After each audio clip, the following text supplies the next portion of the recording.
कार्यक्रम सादर होत आहे।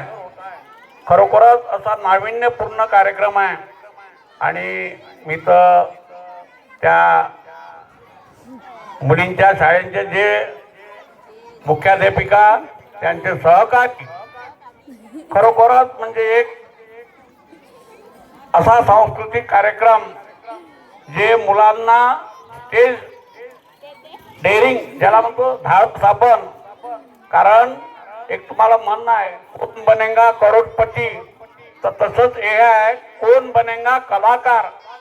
कारण यामधूनच कोण काय होईल हे सांगता येत नाही। तेव्हा असे कार्यक्रम हे जे आयोजन करतात आणि खरोखर या कार्यक्रमाला आपण सुद्धा म्हणजे साक्षीदार आहात, कारण तुमच्या शिवाय हा कार्यक्रम म्हणजे सक्सेस होत नाही। तेव्हा मी खरोखरच एक या जिल्हा परिषद प्रायमरी मुलींची शाळेच्या वतीनं जे शिक्षक वर्ग आहे खरोखर हे तर म्हणजे कलाकारच आहे। काय माहित कुठं नाटकात काम करा का पहिले हा, अनेक ते स्वर्गीय सर हे जोडी अशी आली या शाळेले का खरोखरच म्हणजे त्यांचं जेवढं अभिनंदन करावं तेवढं कमी आहे। त्याचप्रमाणे यावर्षी नव्यानंच आपल्याला या जिल्हा परिषद शाळेला पात्र मुख्याध्यापक म्हणून झाडे मॅडम या ठिकाणी मिळाल्या आहे।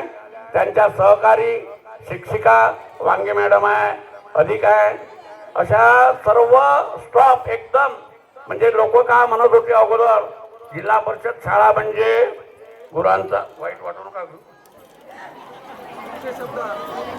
म्हणजे जिल्हा परिषद शाळेच्या इकडे लोकांचा जो पाहण्याचा दृष्टिकोन होता तो अगदी वाईट होता। कारण त्यांचं एकच म्हणणं होतं का बा जिल्हा परिषद शाळेत शिक्षकांना शासन अनेक कामं सांगतात, त्याच्यामुळे शिक्षणाकडे मुलांच्या शिक्षणाकडे जे प्रगती व्हायला पाहिजे त्या मुलांची ते होत नाही। म्हणून लोक जे पालक आहे ते आपले शहरात मुलांना दाखल करत होते, पण आज परिस्थिती वेगळी झाली निर्माण। कारण जे शहरामध्ये कॉम्पिटिशन आहे ते या ग्रामीण भागात सुद्धा कॉम्पिटिशन निर्माण झालेली आहे। किंवा पहा इथं एक काळ असा होता या शाळेला पात्र मुख्याध्यापक मिळत नव्हता।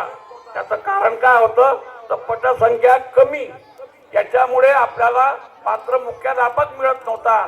पण यावर्षी सुद्धा म्हणजे ही पटसंख्या भरून निघाली आणि या शाळेला पात्र मुख्याध्यापकाचं पद हे लाभलेलं आहे। तेव्हा या शाळेचं कौतुक करावं तेवढं कमी आहे।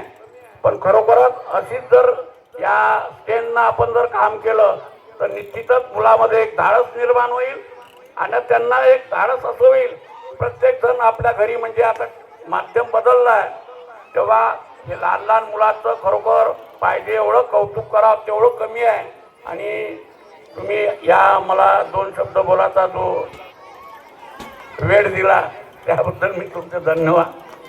धन्यवाद काका, धन्यवाद। आता हे सांगायचं आवश्यकताच नाही, काकांसाठी तर जोरदार टाळ्या व्हायलाच पाहिजे। धन्यवाद वसंतरावजी सोनार यांचे धन्यवाद। आणि मला तरी असं म्हणायचं आहे की या जिल्हा परिषदच्या शाळेमधील शिक्षक सुद्धा काही कमी नाही आणि जिल्हा परिषदच्या शाळेत विद्यार्थी सुद्धा कुठेच कमी नाही आणि यानंतरही आम्ही अशीच प्रगती करू। आपणा सर्वांना माझी एकच नम्र विनंती आहे की आपल्या पाल्यांना आमच्या शाळेमध्ये तुम्ही दाखल करा। धन्यवाद।